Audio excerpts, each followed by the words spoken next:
took the time and the trouble and sat there and wrote it. That's the difference. We can all write, those of us who want to write, but it needs discipline. It needs time. It needs a certain degree of selfishness. It needs a huge commitment. You're not going to write a book if you're not committed to writing that book. A book is not something you can do in 3 weeks. You can if you are very smart and there are certain ways and you sit down and you don't sleep for 3 weeks, it could happen. But I haven't reached that yet. You need a year to 2 to write one book.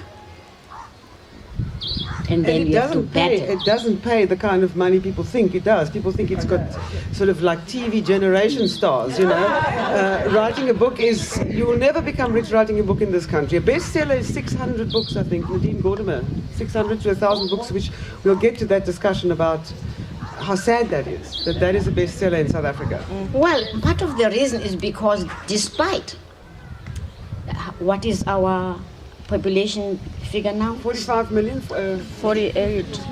50. 52. We're doing well. Well, we're doing very well, but we're not growing writers. People don't buy books. Even the people who want, I run workshops for writers. You have a workshop where people, you say, come all, come one, come all. They're sitting there and you say, okay, let's start introducing ourselves, each other, to one another. First of all, what would you like to write? Novel, fiction, what are you reading? I'm not reading. Well, I have news for you, darling. If you're not reading, you're not likely to write.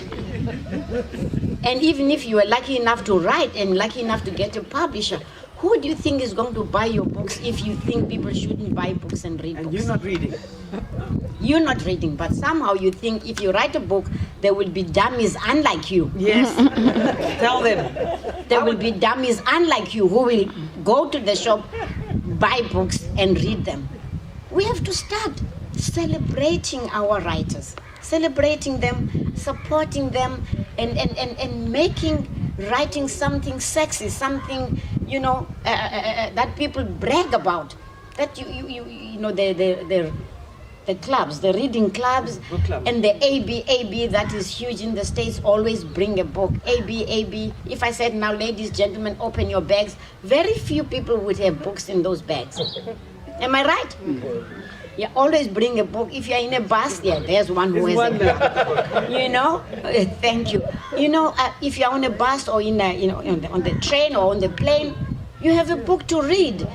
Children, if you're giving presents to children, always include a book. I'm not saying don't give a doll and a book, give a pair of shoes and a book, whatever, also include a book, so that the kids grow up feeling books are important because we make them look important.